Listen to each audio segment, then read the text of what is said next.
اعوذ باللہ من الشیطان الرجیم، بسم اللہ الرحمن الرحیم۔ خواب میں شیطان دیکھنا۔ حضرت دانیال علیہ السلام نے فرمایا ہے کہ خواب میں ابلیس کا دیکھنا دشمنی، بددینی، جھوٹ، فریب، بے شرمی، نیکی سے نا امیدی اور لوگوں کو بدی سکھانے اور شر و فساد کی دلیل ہے۔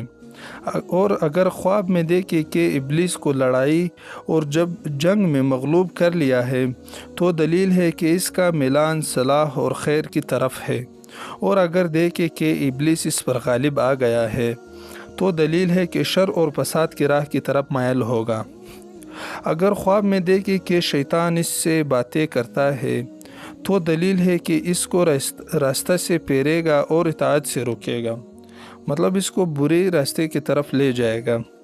اور اگر دیکھے کہ ابلیس اس کو نصیحت کرتا ہے اور اس کو بھی معلوم ہوتی ہے تو دلیل ہے کہ اس کے مال اور جسم کو نقصان پہنچے گا۔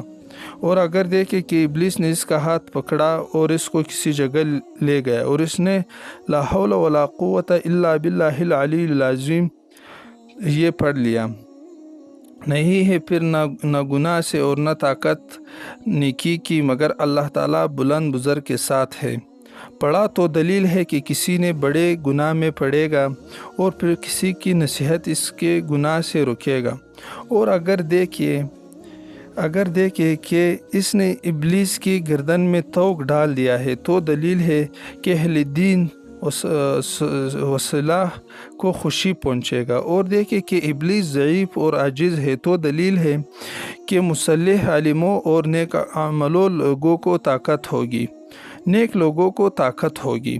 حضرت کرمانی رحمۃ اللہ علیہ نے فرمایا ہے کہ اگر کوئی شخص خواب میں دیکھے کہ ابلیس کا مطیع ہو گیا ہے تو دلیل ہے کہ خواہش نفسانی میں مبتلا ہوگا۔